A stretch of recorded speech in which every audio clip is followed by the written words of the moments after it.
സർവകലാശാലകളിൽ വിസിമാരുടെ സ്ഥിരം നിയമനമില്ലാത്തതിൽ വിമർശനവുമായി ഹൈക്കോടതി. 13-ൽ 12 സർവകലാശാലകളിലും സ്ഥിരം വിസിമാരില്ലാത്തത് ഗുരുതര സാഹചര്യമെന്ന് ഹൈക്കോടതി ചൂണ്ടിക്കാട്ടി.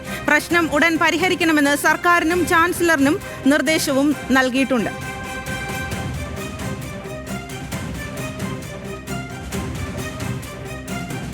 വിവരങ്ങളുമായി ലീഗൽ ഡെസ്കിൽ നിന്നും ഷബ്ന സിയാദാണ് ചേർന്നത്.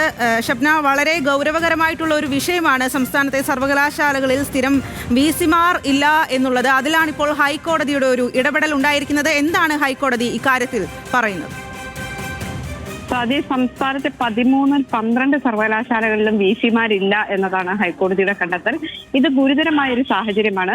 സംസ്ഥാനത്തെ ഉന്നത വിദ്യാഭ്യാസത്തെ ദുർബലപ്പെടുത്തുന്ന നടപടിയാണ് ഇത് എന്നും കോടതി വ്യക്തമാക്കുന്നു. വിമർശനം ഈ കേരള വിസിയുടെ അധിക ചുമതല ഡോക്ടർ മോഹൻ കുന്നുമ്മലിന് നൽകിയത് ചോദ്യം ചെയ്തുള്ള ഹർജിയിലെ വിധിയിലാണ്. ഇന്നലെയായിരുന്നു ഇത്തരത്തിൽ ഈ ഡോക്ടർ മോഹൻ കുന്നുമ്മലിനെ നിയമിച്ച് ചോദ്യം ചെയ്ത് സെനറ്റ് അംഗങ്ങൾ നൽകിയ ഹർജി ഹൈക്കോടതി തള്ളിയിരുന്നത്.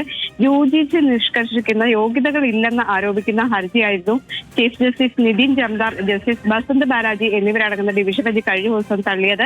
അതിന്റെ വിധിയിലെ വിശദാംശങ്ങളിലാണ് സ്ഥിരം വിസിമാരെ നിയമിക്കാത്തത് സംബന്ധിച്ച് വലിയ വിമർശനം ഹൈക്കോടതി ഉന്നയിക്കുന്നത്. അതുകൊണ്ട് തന്നെ സർക്കാരും അതോടൊപ്പം തന്നെ ചാൻസലറായ ഗവർണറും ഇതിൽ നടപടി സ്വീകരിക്കണം എന്നാണ് കോടതി ആവശ്യപ്പെടുന്നത്.